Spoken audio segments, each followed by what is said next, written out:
ಇಮಾಮಾಚಾರ್ಯ ಗೋವಿಂದೋ ವಿನೇಯ ಜನವಾಂಛಯ ವಿತೇನೆ ತತ್ವವಾದಸ್ಯ ಪ್ರಮೇಯ ನವಮಾಲಿಕಾಂ. ಶ್ರೀ ಗುರುಭ್ಯೋ ನಮಃ. ಸಹನಾ ಭವತು ಸಹನೌ ಭುನಕ್ತು ಸಹ ವೀರ್ಯಂಕರವಾವಹೈ ತೇಜಸ್ವಿನಾವಧೀತಮಸ್ತು ಮಾ ವಿದ್ವಿಷಾವಹೈ. ಓಂ ಶಾಂತಿ ಶಾಂತಿ ಶಾಂತಿ. ನಮೋ ಭಗವತೆ ತಸ್ಮೈ ಸರ್ವತಃ ಪರಮಾಯತೆ ಸರ್ವ ಪ್ರಾಣಿ ಹೃದಯಸ್ಥಾಯ ನಮೋ ವಾಮನಾಯ ನಮೋ ನಮಃ.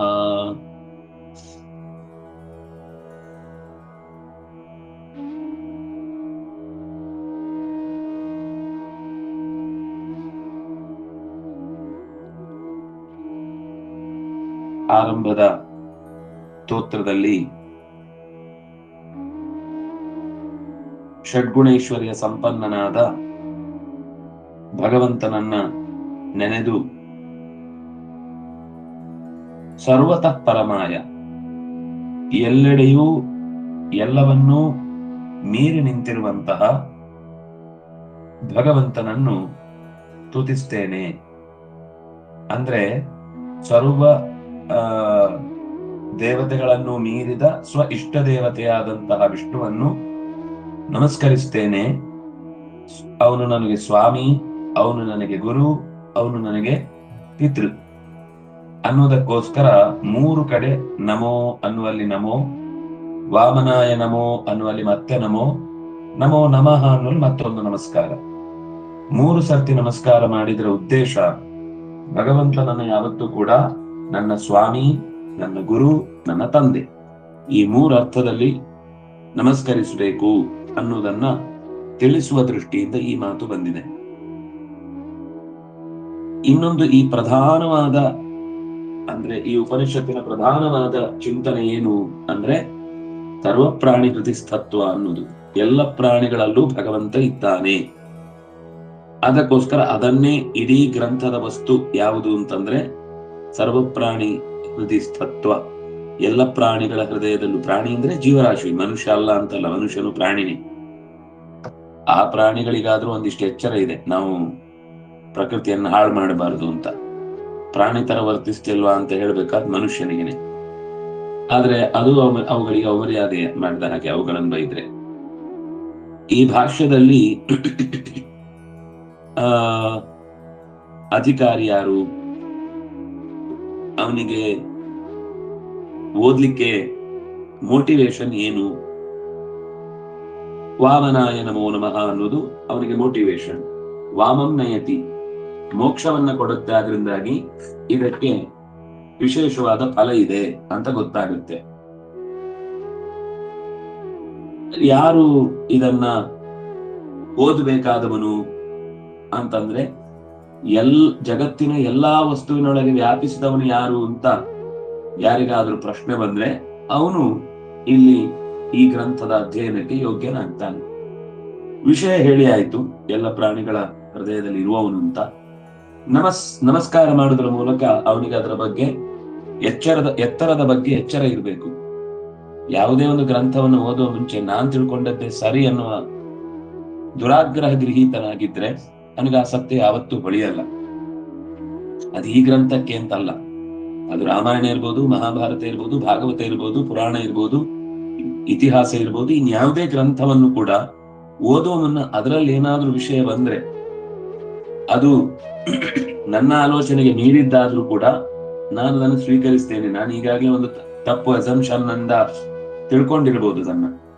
ಆದ್ರೆ ಅಲ್ಲಿ ಏನ್ ಹೇಳ್ತಾರೆ ಅದನ್ನೊಂಚೂರು ಕಿವಿ ಕೊಡ್ಲಿಕ್ಕಾದ್ರೂ ತಯಾರಿದ್ದೇನೆ ಅಂತಾದ್ರೆ ನಂತೃ ಅಂದ್ರೆ ತಲೆಬಾಗಿ ಅದನ್ನು ಒಪ್ಪಿಕೊಳ್ಳುವ ಗುಣ. ನಂತೃ ಭಾವ, ಅವನು ನಮ್ಯ, ನಾನು ನಂತೃ. ನಂತೃ ಅಂದ್ರೆ ತಲೆ ಬಗ್ಗಿಸಿ ವಿಷಯವನ್ನ ಒಪ್ಪಿಕೊಳ್ಳಿಕ್ಕಿರುವಂತಹ ಸಹೃದಯತೆ ಇರುವವ ಅಂತ ಅರ್ಥ. ಇದು ಈ ಗ್ರಂಥವನ್ನು ಓದ್ಲಿಕ್ಕೆ ನಂತರ ನಮ್ಯೌ ಅಧಿಕಾರಿ ವಿಷಯವು ತಲೆಬಾಗಿ ಒಪ್ಪಿಕೊಳ್ಳುವವನು ನಂತರ, ಯಾವುದಕ್ಕೆ ತಲೆಬಾಗ್ತಾನೋ ಅದು ನಮ್ಯ. ಇವುಗಳ ನಡುವಿನ ಸಂಬಂಧವೇ ಸಂಬಂಧ. ಅಂದ್ರೆ ಇಲ್ಲಿ ಪ್ರತಿಪಾದಕ ಸಂಬಂಧವೂ ಇದೆ. ಮುಖ್ಯವಾಗಿ ಉಪಾಸಕವಾದ ವಿಷಯ ಮತ್ತು ಉಪಾಸಕನ ನಡುವಿನ ಸಂಬಂಧ ಅನ್ನೋದು ಪ್ರಧಾನವಾದ ಸಂಬಂಧ ಅಂತ ಅನ್ನಿಸತ್ತೆ. ಜಿಜ್ಞಾಸ್ಯ ಜಿಜ್ಞಾಸಕ ಸಂಬಂಧ ಇರಬಹುದು, ನಮಸ್ಕರಿಸುವವನು ನಮಸ್ಕರಿಸಬೇಕಾದ ವಸ್ತು ಅನ್ನುವ ಸಂಬಂಧ ಇರಬಹುದು. ಹೀಗೆ ಅನೇಕ ಅಂಶಗಳನ್ನ ಈ ಮೊದಲಿನ ಪದ್ಯ ಪರ ಮಾ ಮಾ ಅಂದ್ರೆ ತಿಳಿವು, ಎಲ್ಲದಕ್ಕಿಂತ ಮಿಗಿಲಾದ ತಿಳಿವುಳ್ಳವನು ಪರಮಾತ್ಮ. ಆದ್ರಿಂದಾಗಿ ಅವನಿಗೆ ತಲೆ ಬಾಗ್ಲೇಬೇಕು. ಯಾಕೆ ತಲೆ ಬಾಗ್ಬೇಕು ಅನ್ನೋ ಒಂದು ಪ್ರಶ್ನೆ ಬರುತ್ತೆ. ನಮ್ಗಿಂತ ಅಲ್ಲ, ಜಗತ್ತಿನಲ್ಲಿ ಏನೇನಿದೆಯೋ ಅದು ಎಲ್ಲದಕ್ಕಿಂತ ಹೆಚ್ಚು ತಿಳುವಳಿಕೆ ಇರುವುದು ಅವನಿಗೆ. ನಾವು ತಿಳ್ಕೊಂಡದ್ದನ್ನೇ ದೇವರ ತಿಳುವಳಿಕೆ ಆಗಬೇಕು ಅಂತ ಯೋಚಿಸುವವನಿಗೆ ಇಲ್ಲಿ ಏನು ಉತ್ತರ ಇಲ್ಲ, ಇಲ್ಲಿ ಏನು ಹೊಳೆಯುವುದೂ ಇಲ್ಲ, ಇಲ್ಲಿ ಏನು ಅವನಿಗೆ ಕೆಲಸವೂ ಇಲ್ಲ. ಅವನು ದೂರದಲ್ಲೇ ನಿಲ್ಲುವುದು ಒಳ್ಳೇದು. ಆದ್ರೆ ಇಲ್ಲಿ ಇನ್ನೂ ಎಷ್ಟೋ ವಿಷಯ ಇದೆ ನಾನ್ ತಿಳಿಬೇಕಾದ್ದು ಅಂತ ಅವನಿಗೆ ತಲೆಗೆ ಹೋಯ್ತು ಅಂದ್ರೆ ಅವನಿಲ್ಲಿ ಅಧಿಕಾರಿಯಾಗಿ ಬರ್ತಾನೆ. ಇದಿಷ್ಟು ಮೊದಲನೇ ಪದ್ಯದಲ್ಲಿ ಬಂದ ಅಂಶ. ಇದರ ಕಥೆಯನ್ನ, ಪೂರ್ವದ ಇತಿಹಾಸದ ಕಥೆಯನ್ನ ನಾವು ಸ್ವಲ್ಪ ನಿನ್ನೆ ನೋಡಿದ್ವಿ. ಇದರ ವಿಶೇಷತೆಯನ್ನ ಆಚಾರ್ಯರು ಬ್ರಹ್ಮಸಾರ ಅನ್ನುವ ಗ್ರಂಥದಲ್ಲಿ ಬಂದ ಹಿನ್ನೆಲೆಯನ್ನು ಇಲ್ಲಿ ಹೇಳ್ತಾರೆ. ಅಗ್ನೋ ವಿಷ್ಣುಂ ಸದಾಧ್ಯಾಯನ್ ತ್ರಿಶೋಗ್ನಿಂ ನಾಚಿಕೇತಕಂ ಯಶ್ಚೈತ ಸತು ಪ್ರಾಪ್ಯ ಸ್ವರ್ಗ್ಯಂ ತತ್ರ ಭಯಾತಿಕ ಪುಷ್ಯಮನ್ವಂತರಂ ಕಾಲಂ ಅಮೃತತ್ವಂ ಭಜೇತ್ ಕ್ರಮಾತ್. ಇಲ್ಲಿ ನಾರಾಯಣನನ್ನೇ ತಿಳಿಸ್ಬೇಕು ಅಂತ ಹೊರಟಂತಹ ವಿಷಯ ಇರುವುದರಿಂದ, ಯಾಕಂದ್ರೆ ಮುಂದೆ ಶೋಕಾದಿಕೋ ಮೋದತೆ ಸ್ವರ್ಗಲೋಕೆ ಅನ್ನುವ ಮಾತುಗಳೆಲ್ಲ ಮುಂದೆ ಬಂದಾಗ ಅವನಿಗೆ ಸ್ವರ್ಗಲೋಕದ ಸೌಖ್ಯವನ್ನ ಪಡೀಲಿಕ್ಕೋಸ್ಕರ ಈ ಗ್ರಂಥವನ್ನ ಓದ್ತಾನೆ ಅನ್ನುವ ಈ ಎಲ್ಲ ಮಾತುಗಳು ಬಂದದ್ರಿಂದ ಇದರ ಹಿನ್ನೆಲೆಯನ್ನು ಇಲ್ಲಿ ಹೇಳ್ತಾರೆ. ಈ ಗ್ರಂಥದ ಪ್ರಧಾನವಾದ ವಿಷಯ ಯಾವುದು ಅಂದ್ರೆ ನಾಚಿಕೇತಾಗ್ನಿ. ಅಗ್ನಿಯಲ್ಲಿ ವಿಷ್ಣುವನ್ನ ಆರಾಧನೆ ಮಾಡುವುದು, ಅಗ್ನಿಯಲ್ಲಿ ಪ್ರಾಣನನ್ನ ಚಿಂತಿಸುವುದು ಬಹಳ ಮುಖ್ಯ. ಬರೀ ಅಗ್ನಿ ಅಂದ್ರೆ ಅದು ಫ್ಲೇಮ್ ಅಲ್ಲ, ಫೈರ್ ಅಲ್ಲ, ಬಿಸಿ ಅಲ್ಲ, ಅದರಲ್ಲಿ ಭಗವಂತನ ವಿಶೇಷವಾದ ಸನ್ನಿಧಾನ ಇದೆ ಅಂತ ತಿಳಿಸುವುದೇ ಬಹಳ ಮುಖ್ಯವಾದ ವಿಷಯ.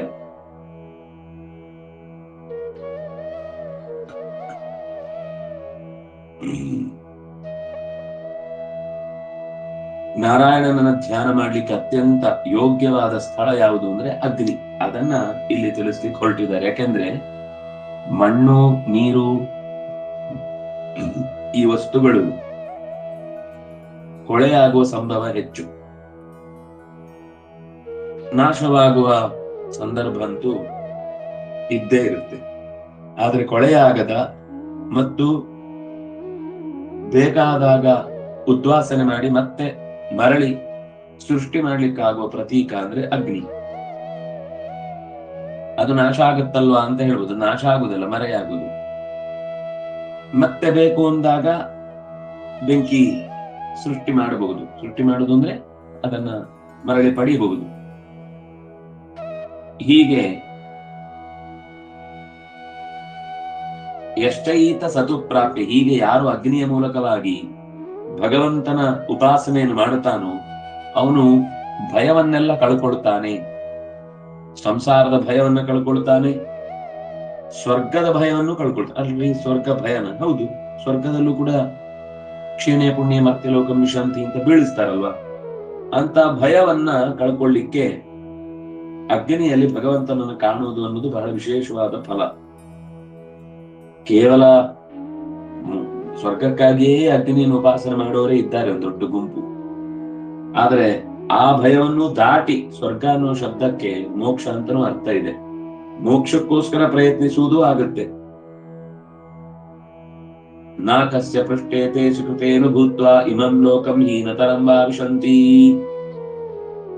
ಅಂತ ಅಥರ್ವಣದಲ್ಲಿ ಬಂದ ಮಾತು.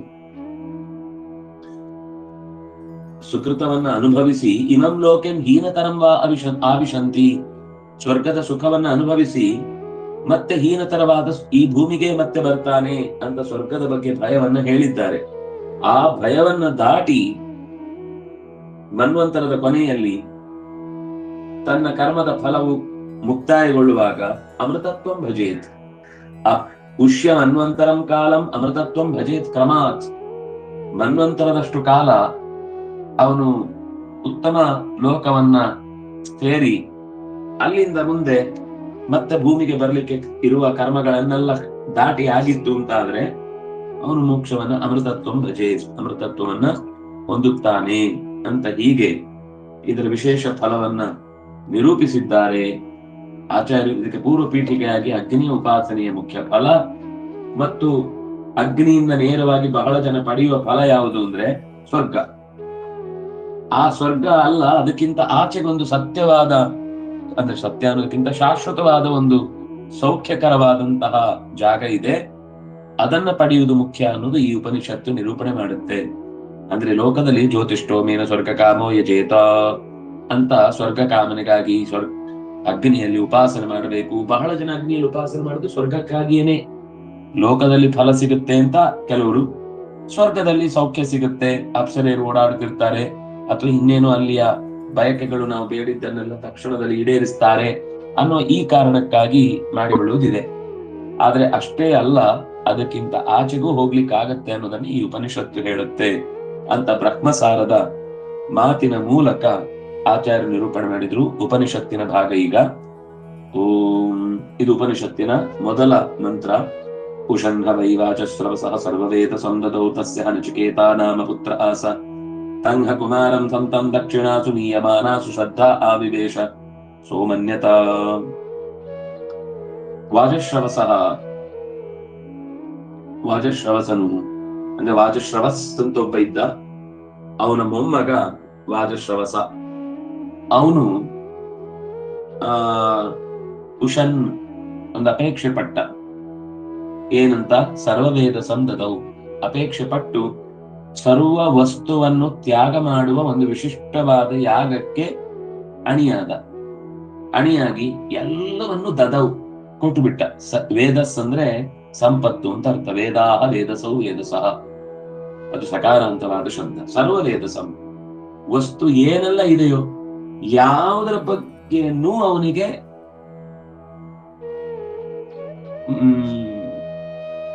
ಮೋಹ ಇಲ್ಲ, ವಸ್ತುಗಳ ಬಗ್ಗೆ ಅಪೇಕ್ಷೆ ಇಲ್ಲ. ಇದು ಬೇಕು, ನಮ್ಗೆ ಏನೇ ಒಂದು ವಸ್ತು ಕಂಡ್ರು ಇದು ಅದಕ್ಕಾಗುತ್ತೆ, ಇದಕ್ಕಾಗುತ್ತೆ, ಇದು ಇರ್ಲಿ, ಇದು ಮತ್ತೂ ಬೇಕು, ಇದು ಅಲ್ಲಿಗೆ ಹಾಕೊಳ್ಳಿಕ್ಕಾಗುತ್ತೆ, ಇದು ಇಲ್ಲಿಗೆ ಓಡ್ಲಿಕ್ಕಾಗುತ್ತೆ, ಇಲ್ಲಿ ಕೊಡ್ಲಿಕ್ಕಾಗುತ್ತೆ, ಅಲ್ಲಿಗೆ ಇಡ್ಲಿಕ್ಕಾಗುತ್ತೆ. ನೂರಾರು ತರದ ವ್ಯಾಮೋಹಗಳ ಮಧ್ಯದಲ್ಲಿ ಬಿಟ್ಟುಕೊಡುವುದು ಅನ್ನುವುದು ಕಷ್ಟದ ಕೆಲಸ. ಆದ್ರೆ ವಾಜಶ್ರವಸ ಆ ವ್ಯವಸ್ಥೆಯನ್ನು ಮಾಡಿದ. ತಸ್ಯ ನಚಿಕೇತಾ ನಾಮ ಪುತ್ರ ಆಸ, ಅವನಿಗೊಬ್ಬ ಮಗ ಇದ್ದ. ಅಂದ್ರೆ ಉಪನಿಷತ್ ಇಲ್ಲಿಂದ ಶುರುವಾಗುತ್ತೆ, ಅದರಿಂದಾಗಿ ಹಿಂದಿನ ಕಥೆಯನ್ನೆಲ್ಲ ನಾವು ತಿಳ್ಕೊಂಡಿರ್ಬೇಕು. ಅವನಿಗೆ ಶ್ವೇತಕೇತು ಮತ್ತು ನಚಿಕೇತಾನು ಇಬ್ರು ಮಕ್ಕಳಿದ್ರು. ಅದ್ರ ಹಿಂದಿನ ಕಥೆ ನಾನು ಹಿಂದೆ ಹೇಳಿದೆ. ನಚಿಕೇತ ಅಂತ ಅವನ ಹೆಸರು. ಅದು ಎರಡು ತರ ಇದೆ, ನಚಿಕೇತ ಅಂತ ಶಬ್ದ, ನಚಿಕೇತಸ್ ಅಂತ ಶಬ್ದ, ಎರಡೂ ಇದೆ. ನಚಿಕೇತಾ ಅಂತ ಇಲ್ಲಿ ಪ್ರಯೋಗ ಮಾಡಿದ್ರಿಂದ ನಚಿಕೇತಾಹ ನಚಿಕೇತಸೌ ನಚಿಕೇತಸಃ, ಸಕಾರ ಅಂತ ಪುಲ್ಲಿಂಗದ ಶಬ್ದ. ಅವನಿಗೊಬ್ಬ ಮಗ ಇದ್ದ, ಅವನ ಹೆಸರು ನಚಿಕೇತ. ತಂಘ ಕುಮಾರಂ ಸಂತಂ ದಕ್ಷಿಣಾಸು ನಿಯಮಾನಾಸು ಶ್ರದ್ಧಾ ಆವಿವೇಶ. ತಂ ಕುಮಾರಂ ಸಂತಂ, ಪ್ರಾಮಾಣಿಕವಾದ ಹುಡುಗ, ಶ್ರದ್ಧಾವಂತನಾದ ಹುಡುಗ. ಕುಮಾರ, ಇನ್ನು ನನಗೆ ಆಸೆ ಯಾವುದು ಅವನನ್ನ ಮಾರ ಕಾಡಿರ್ಲಿಲ್ಲ. ಮನ್ಮಥನ ಕಾಮನೆಗಳ ಬಯಕೆ, ಕಾಮನೆಗಳ ಹುಳುಕು ಆತನನ್ನ ಹೊಕ್ಕಿರ್ಲಿಲ್ಲ. ಹಾಗಾಗಿ ಅವನಿಗೆ ದಕ್ಷಿಣಾಸು ನಿಯಮಾನಾಸು ಶ್ರದ್ಧಾ ಆವಿವೇಶ, ಈ ದಕ್ಷಿಣೆಯನ್ನ ತೆಗೆದುಕೊಂಡು ಹೋಗುವವರ ಬಗ್ಗೆ ನೋಡ್ತಾ ಇರ್ಬೇಕಾದ್ರೆ ಶ್ರದ್ಧೆ ಹುಟ್ಟಿ ಬಿಡ್ತ. ಅಯ್ಯೋ, ಅವರು ಅಪ್ಪ ಎಲ್ರಿಗೂ ಏನೇನೋ ಕೊಡ್ತಾ ಇದ್ದಾರೆ. ಕೊಡುವಾಗ ಏನಾಯ್ತು ಅಂದ್ರೆ, ಅದೇನಾಯ್ತು ಮತ್ತೆ ಮುಂದೆ ಗೊತ್ತಾಗುತ್ತೆ. ಕೊಡುವ ವಸ್ತುಗಳ ವಿಷಯದಲ್ಲಿ ಶ್ರದ್ಧೆ ಬಂದ್ಬಿಡ್ತ ಅವನಿಗೆ. ಶ್ರದ್ಧೆ ಇತ್ತು, ಅದು ಜಾಸ್ತಿ ಆಯ್ತು. ಸೊ ಅಮನ್ಯತ, ಅವನು ಅನ್ಕೊಂಡ, ಅಯ್ಯೋ ನಮ್ಮಪ್ಪ ಇಷ್ಟೆಲ್ಲ ಮಾಡಿ ಇದ್ರಲ್ಲೊಂದು ಎಡವಟ್ಟು ಮಾಡ್ತಾ ಇದ್ದಾರಲ್ಲ. ಉಷನ್ ವಾಜಶ್ರವೋ ನಪ್ತ ದದೌ ಸರ್ವಸ್ವ ದಕ್ಷಿಣಾಂ ಉದ್ದಾಲಕ ಸರ್ವಲೋಕಂ ದದೌ ಗಾಶ್ಚ ನಿರಿಂದ್ರಿಯಾ.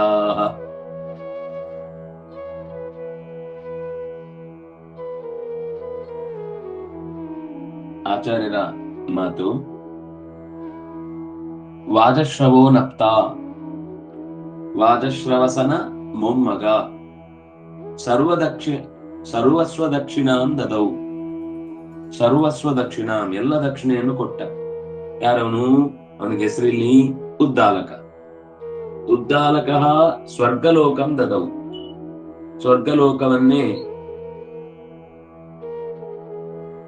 ಅಪೇಕ್ಷೆ ಪಡುವ ಹಾಗೆ ನಿರಿಂದ್ರಿಯಾಗಾಶ್ಚ ದದೌ. ಅದು ಸ್ವರ್ಗಲೋಕಂ ದದೌ ಅಂದ್ರೆ ಸ್ವರ್ಗಲೋಕಂ ಇಚ್ಛನ್ ದದೌ ಅಂತ ಅರ್ಥ. ಆದ್ರೆ ಕೊಡುವಾಗ ಏನಾಯ್ತು ಅಂದ್ರೆ ನಿರಿಂದ್ರಿಯಾಹ ಗಾಹ ದದೌ. ನಿರಿಂದ್ರಿಯಾಹ ಅಂದ್ರೆ ಅದು ಮುಂದಿನ ಮಂತ್ರದಲ್ಲೇ ಬರುತ್ತೆ ಏನು ಹಾಗಂದ್ರೆ ಅಂತ. 3ನೇ ಮಂತ್ರ, ಪೀತೋದಕ ಜಗ್ಧತೃಣ ದುಗ್ಧ ದೋಹ ನಿರಿಂದ್ರಿಯಾ ಆನಂದಾನಾಮತೆ ಲೋಕಾತಾಂಸ ಗಚ್ಚತಿ ತಾದದತ್. ಅಪ್ಪನ ಕೊಡುವಿಕೆಯಲ್ಲಿ ಲೋಪ ಕಾಣಿಸಿತು ಅವನಿಗೆ, ಅದಕ್ಕೆ ಶ್ರದ್ಧೆ ಬಂತು. ಅಯ್ಯೋ ನಮ್ಮಪ್ಪ ಏನ್ ಮಾಡ್ತಾ ಇದ್ದಾನೆ ಅಂತ. ಯಾರ್ದಾದ್ರೂ ಕಾರ್ಯದಲ್ಲಿ ನಮಗೆ ಕಿರಿಕಿರಿ ಉಂಟಾದಾಗ ನಾವು ಅದನ್ನು ಹೇಳ್ತೇವೆ ಅಂದ್ರೆ ಅದರ ಅರ್ಥ ಅವ್ರ ಮೇಲೆ ಕಾಳಜಿಯಿಂದ. ಅವ್ರಿಗೆ ಅರ್ಥ ಆಗದೆ ಹೋಗ್ಬೋದು, ಏನ್ ಮಾಡ್ಲಿಕ್ಕೆ ಆಗಲ್ಲ. ಆದ್ರೆ ಅವ್ರು ತಪ್ಪು ಮಾಡ್ತಾ ಇದ್ದಾರೆ ಅಥವಾ ತಪ್ಪು ತಿಳ್ಕೊಂಡಿದ್ದಾರೆ ಅಂದಾಗ ಅದನ್ನು ಹೇಳುವುದು ನಮ್ ಕರ್ತವ್ಯ. ಈ ಹುಡುಗ ತಕ್ಷಣವೇ ಅಪ್ಪನಿಗೆ ಹೇಳ್ದ. ಸಿಟ್ಟು ಬರುತ್ತೆ, ಏನ್ ಮಾಡ್ಲಿಕ್ಕೆ ಆಗಲ್ಲ. ಪೀತೋದಕ, ಕುಡ್ದಾಗಿದೆ ನೀರು, ಇನ್ ಕುಡಿದ್ರೆ ಅದು ಕೊನೆ ಗುಟುಕಾಗಿರುತ್ತೆ. ಜಗ್ಧ ತೃಣ, ತಿಂದಾಗಿದೆ, ಇನ್ನು ತಿನ್ನುವುದು ಅಂದ್ರೆ ಅದು ಹಲ್ಲು ಸಮೇತ ಕೆಳಕ್ಕೆ ಬೀಳುವುದಷ್ಟೇ. ದುಗ್ಧ ದೋಹ, ಹಾಲು ಕರೆದಾಗೋಗಿದೆ, ನೀನು ಕರೆದ್ರೆ ಕೆಚ್ಚಲೇ ಕೈಯಲ್ಲಿ ಬರಬೇಕು. ನಿರಿಂದ್ರಿಯ, ಯಾವ ಇಂದ್ರಿಯಗಳು ಕೂಡ ಅದಕ್ಕೆ ಕಟ್ಟಿ ಇಲ್ಲ. ಕಿವಿ, ಕಣ್ಣು, ಮೂಗು, ಬಾಯಿ ಎಲ್ಲಾ ಇಂದ್ರಿಯಗಳು ಕೂಡ ಜರ್ಜರಿತವಾಗಿದೆ. ಅಂತ ಹಸುಗಳನ್ನ ಬನ್ನಿ ಬನ್ನಿ ಬನ್ನಿ ಅಂತ ಬಹಳ ದೂರದಿಂದ ಪಾಪ ಇವರು ಸರ್ವವೇದಸ್ಸನ್ನು ಕೊಡ್ತಾನೆ ಅಂತ ಕರೆದು ಹೇಳಿದ್ದಕ್ಕೆ ಬಂದಿದ್ದಾರೆ. ಬಂದಾಗ ಅವರಿಗೆ ಸಿಕ್ಕಿದ ಪದಾರ್ಥಗಳೇನು ಅಂದ್ರೆ ಹಸುಗಳನ್ನ ದಾನ ಕೊಡುದು ಅಂತ ಲೆಕ್ಕ. ಅದರಲ್ಲಿ ಏನಾಗಿದೆ ಅಂದ್ರೆ ಒಳ್ಳೆ ಹಸುಗಳನ್ನೆಲ್ಲ ತನ್ನವರಿಗೆ ಕೊಟ್ಟು ಇನ್ಯಾವುದೋ ಬೇಡವಾದ ಹಸುಗಳನ್ನ ಬಂದವರಿಗೆ ಕೊಟ್ಟಿದ್ದಾನೆ. ತನಗೆ ಯಾರು ಗೊತ್ತಿಲ್ವೋ ಅವರಿಗೆಲ್ಲ ಈ ಹಸುಗಳನ್ನು ಕೊಟ್ಟಿದ್ದಾನೆ. ಅವ್ರು ತಗೊಂಡೋಗಿ ಸೀದಾ ದಫನ್ ಮಾಡುದಷ್ಟೇ ಕೆಲಸ, ಅವ್ರಿಗೇನು ಕೆಲಸ ಇಲ್ಲ ಅಲ್ಲಿ. ಅದನ್ನ ಮಣ್ಣು ತೋಡಿ ಕೂತಾಕಿದ್ರೆ ಆಯ್ತು. ಅದಕ್ಕೋಸ್ಕರ ದಾನ ಕೊಡ್ತಾ ಇದ್ದಾನೆ ನಮ್ಮ ಅಪ್ಪ. ಅಯ್ಯೋ ದೇವರೇ, ಏನಾದ್ರೂ ಮಾಡಿ ಒಳ್ಳೆ ಕೆಲಸ ನಮ್ಮ ಅಪ್ಪ ಮಾಡುದು ಬಿಟ್ಟು ಈ ತರ ಕೆಟ್ಟವನಲ್ಲ. ಕೆಟ್ಟವನಾಗಿದ್ರೆ ಸರ್ವವೇದಸ್ಕ ದಾನೋಧನ್ ಯಜ್ಞವನ್ನು ಒಬ್ಬ ಮಾಡ್ಲಿಕ್ಕೆ ಸಾಧ್ಯ ಇಲ್ಲ. ನಮ್ಗೆ ಯಾವತ್ತೇ ಒಂದು ವಿಷಯದಲ್ಲಿ ದೋಷವನ್ನ ಹೇಳಿದ್ರು ಅಂದ್ರೆ ಅವರ ಸರ್ವಾತ್ಮನ ದೋಷವನ್ನ ಹೇಳುವುದಲ್ಲ, ಅದರಲ್ಲಿರುವ ಒಂದು ಮುಖ್ಯ ಭಾಗದ ಸಮಸ್ಯೆಯನ್ನ ಎತ್ತಿ ತೋರಿಸ್ತಾ ಇದ್ದಾರೆ ಅಂತ ಅರ್ಥ. ನಮಗೆ ಯಾವಾಗ್ಲೂ ಏನು ಅಂದ್ರೆ ಒಂದು ಕಡೆಯಿಂದ ಏನಾದ್ರೂ ಸಮಸ್ಯೆಯನ್ನು ಎತ್ತಿ ಹೇಳಿದ್ರೆ ಸಮಸ್ಯೆ ಮುಖವನ್ನೇ ದೊಡ್ಡದಾಗಿಸಿ ಉಳಿದ ಆ ವ್ಯಕ್ತಿಯ ಅಥವಾ ಆ ವಸ್ತುವಿನ ಅಥವಾ ಆ ಘಟನೆಯ ಒಳ್ಳೆ ಅಂಶಗಳನ್ನು ಸ್ವೀಕರಿಸುವ ಬುದ್ಧಿಯೇ ಹೊರಟೋಗ್ಬಿಡುತ್ತೆ. ಹಾಗೆ ಹೊರಟೋಗಿದ್ರೆ ಅವನಿಗೆ ಇಂಥ ಮಗನೂ ಇರ್ತಿರ್ಲಿಲ್ಲ ಅಥವಾ ಇಂಥ ಮರಳಿ ಬದುಕುವ ಅವಕಾಶವೂ ಸಿಗ್ತಿರ್ಲಿಲ್ಲ. ಅವನು ಅಪ್ಪನ ಈ ದುಸ್ಥಿತಿಯನ್ನ ನೋಡಿ ಅನಂದಾನಾಮತೆ ಲೋಕ ತಾಂಸ ಗಚ್ಚತಿ ತಾದತ. ಅಯ್ಯೋ ನಮ್ಮಪ್ಪ ಇಂತಹ ವಸ್ತುಗಳನ್ನ, ಇಂತಹ ಜೀವಿಗಳನ್ನ ಕೊಟ್ಟು ತೆಗೆದುಕೊಂಡವರ ಕೆಂಗಣ್ಣಿಗೆ ಗುರಿಯಾಗಿ, ಕೆಟ್ಟ ನುಡಿಗಳಿಗೆ ಬಲಿಯಾಗಿ, ಆನಂದ ಅಂದ್ರೆ ಆನಂದವೇ ಇಲ್ಲದೆ ಇರುವಂತದ್ದು ಆನಂದ, ಸಂತೋಷ ಸಿಗದ ದುಃಖದ ಕೆಡುಕನ್ನ ಅನುಭವಿಸ್ಲಿಕ್ಕಿರುವಂತಹ ನರಕಗಳಿಗೆ ಹೋಗುವಂತಹ ಪರಿಸ್ಥಿತಿ ಬಂತು. ಆನಂದಾನಾಮತೆ ಲೋಕ, ಅದೆಲ್ಲ ದುಃಖವನ್ನು ಅನುಭವಿಸ್ಲಿಕ್ಕಿರುವಂತಹ ಜಾಗಗಳು. ಕೆಟ್ಟ ದಾನವನ್ನು ಮಾಡಿ ದಾನ ಮಾಡಿದ್ದೇನೆ ಅಂತ ಬೋರ್ಡ್ ಹಾಕೊಂಡು ತಾನು ದಾನಶೂರ ವೀರ ಅಂತ ಊರಿಡೀ ಚಪ್ಪಾಳೆಗಿಟ್ಟಿಸಿಕೊಳ್ಳುವಂತವನಿಗೆ ಮತ್ತೊಂದು ಕೆಟ್ಟ ಪರಿಸ್ಥಿತಿ ಎದುರಿಸ್ಲಿಕ್ಕಿದೆ. ತಾಹ ಗಾಹ, ಆ ಗೋವುಗಳನ್ನ ದದತು ಕೊಡುತ್ತಾ ಸಹ ಅನಂದಾನಾಮ ಲೋಕಾಹ ಗಚ್ಚತಿ. ಅಯ್ಯೋ ನಮ್ಮಪ್ಪ ಕೆಟ್ಟ ಘಟನೆಯನ್ನ ಅನುಭವಿಸ್ಬೇಕಾಗತ್ತೆ. ಸಹೋವಾಚ ಪಿತರಂ, 4ನೇ ಮಂತ್ರ. ಅಪ್ಪನನ್ನ ಕುರಿತು ಹೇಳಿದ.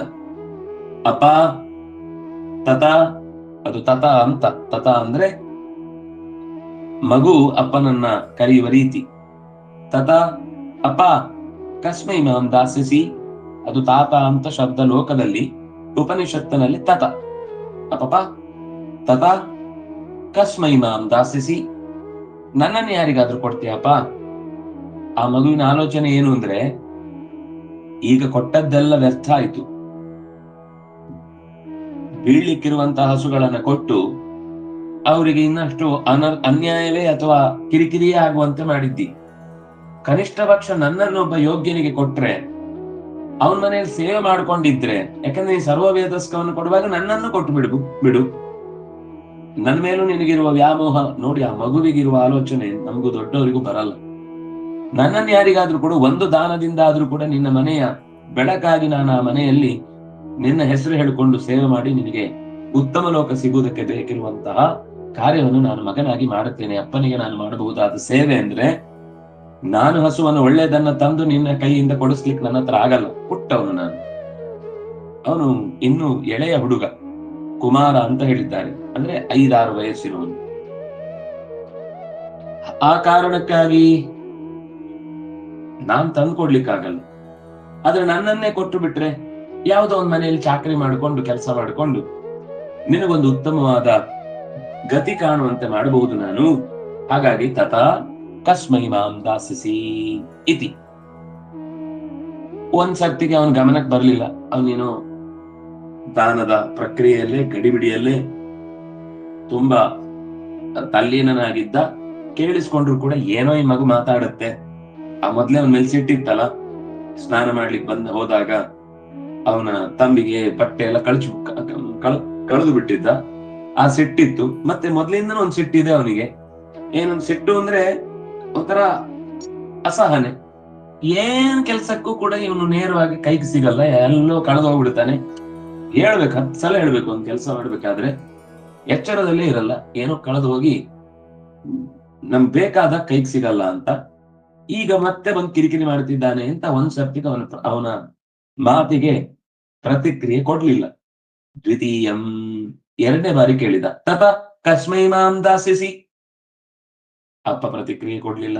ತೃತೀಯಂ, 3ನೇ ಸರ್ತಿ ಮತ್ತೆ ಕೇಳಿದ. ತತ ಕಸ್ಮೈ ಮಾಂ ದಾಸ್ಯಸಿ, ತಂಗೋವಾಚ, ಕೋಪ ಬಂತವನಿಗೆ, ಅಪ್ಪನಿಗೆ.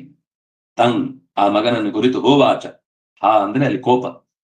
ಹ, ಈ ಹ ಅನ್ನುವ ಶಬ್ದ ಬಹಳ ಕಡೆ ಬರುತ್ತೆ. ಮೊದಲು ಆ ಹುಡುಗನು ಈ ಮಾತು ಹೇಳಿದ್ದ. ಸಹೋವಾಚ ಪಿತರಂ, ಅಪ್ಪನ ಮೇಲೆ ಬಹಳ ಪ್ರೀತಿಯಿಂದ ಅಪ್ಪನಿಗೆ ಒಳಿತನ್ನ ಮಾಡಬೇಕೆನ್ನುವಂತಹ ಸಹಜವಾದ ಕಾಳಜಿಯಿಂದ ಹ, ಮಗು ಕೂಡ ಹೀಗೊಂದು ಮಾತಾಡಿತು ರೀ ಅಂತ ಉಪನಿಷತ್ಕಾರ ಹೇಳುವ ಮಾತು. ಅಂದ್ರೆ ಉಪನಿಷತ್ತು ಆ ಋಷಿಗೆ, ಹ, ಮಗುವೆ ಅಪ್ಪನ ಬಗ್ಗೆ ಕಾಳಜಿ ವಹಿಸಿ ಏನು ಮಾತಾಡಿತು, ಸಹೋವಾಚ. ಆಮೇಲೆ ಮತ್ತೆ ಉಪನಿಷತ್ತು ಹೇಳುತ್ತೆ ಸಹೋವಾಚ. ಮತ್ತೆ ಆದ ಪ್ರತಿಕ್ರಿಯೆ ಅದು ಸಿಟ್ಟಲ್ಲಿತ್ತು. ಹಾಗಾಗಿ ತಂಗ್ ಹೋವಾಚ, ಆ ಹುಡುಗನನ್ನು ಕುರಿತು ಸಿಟ್ಟಿನಿಂದ ಹೇಳಿದ. ಮೃತ್ಯುವೇ ತ್ವಾದದಾನಿ ಇತಿ, ಹೋಗು, ನಿನ್ನನ್ನು ಮೃತ್ಯುವಿಗೆ ಕೊಟ್ಟಿದ್ದೇನೆ, ನಿನ್ನನ್ನ ಸಾವಿನ ಬಾಯಿಗೆ ಕೊಟ್ಟಿದ್ದೇನೆ, ಹೋಗು ಅಂತ ಅವನನ್ನ ತಳ್ಳಿಬಿಟ್ಟ. ಮೃತ್ಯವೇ ತ್ವಾದದಾನಿ, ನಿನ್ನನ್ನು ಸಾವಿಗೆ ಕೊಟ್ಟಿದ್ದೇನೆ, ಹೊರಟು ಹೋಗು ಅಂತ. ಆಚಾರ್ಯರ ಮಾತು, ಮಾಂ ದತ್ವಾಪಿ ನತೆ ಗಾವಃ ದಾತವ್ಯ ಈದೃಶ ಇತಿ. ಉವಾಚ ಪುತ್ರಸ್ತಂ ಬಾಲಃ ತಂ ಶಶಾಪ ಪಿತಾ ಸ್ವಯಂ.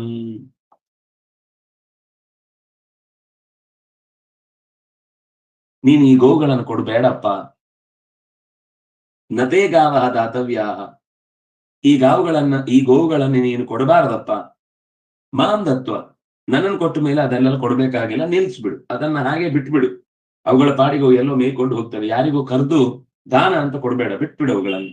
ಈದೃಶಾಹ ಗಾವಃ ನತೇ ದಾತವ್ಯ, ಯಾಕಂದ್ರೆ ನನ್ನನ್ನು ಕೊಟ್ಟು ಬಿಟ್ರೆ ನಿನಗೆ ಕನಿಷ್ಠ ಪಕ್ಷ ಒಂದು ಮನೆಯಲ್ಲಿ ಅವರ ನಿತ್ಯಾಗ್ನಿಹೋತ್ರಾದಿಗಳನ್ನು ನಡೆಸಲಿಕ್ಕೆ ಯಶಸ್ವಿಯಾಗಿ ಅವರು ಅದನ್ನ ಕೊನೆ ತನಕ ಬದುಕಿನಲ್ಲಿ ಸಾಧಿಸ್ಲಿಕ್ಕೆ ಸಾಧ್ಯ ಆಗುತ್ತೆ.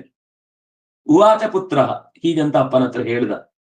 ತಂ ಬಾಲಃ ತಂ ಉವಾಚ, ಬಾಲಃ ಪುತ್ರ ಅಂದ್ರೆ ಸಣ್ಣ ಹುಡುಗ ಅಂತ ಅರ್ಥ, 5 ತುಂಬಿದ ಹುಡುಗ. ಪಿತಾ ಸ್ವಯಂ ಶಶಾಪ ತಂ. ಅಪ್ಪ ಸ್ವತಃ ಮಗುವನ್ನು ಶಪಿಸಿದ. ಏನು ಅಂತ? ಮೃತ್ಯುವೇ ತ್ವಾದದಾನಿ, ಮೃತ್ಯುವಿಗೆ ನಿನ್ನನ್ನು ಕೊಟ್ಟಿದ್ದೇನೆ ಅಂತ ಶಪಿಸಿದ. ಆಗ ಹುಡುಗನ ಪ್ರತಿಕ್ರಿಯೆ ಏನಿತ್ತು, ಏನಾಯ್ತು ಅನ್ನೋದನ್ನ ಮುಂದಿನ ಪದ್ಯದಲ್ಲಿ ಹೇಳ್ತಾರೆ. ನಾವು ಮತ್ತೆ ಮುಂದಿನ ಉಪನಿಷತ್ತಿನ ಚಿಂತನೆಯಲ್ಲಿ ಅದರ ಅನುಸಂಧಾನ ಮಾಡೋಣ ಅಂತ ಹೇಳ್ತಾ, ಶ್ರೀ ಹರಿಪ್ರಿಯತಾಂ ಶ್ರೀ ಕೃಷ್ಣಾರ್ಪಣಮಸ್ತು.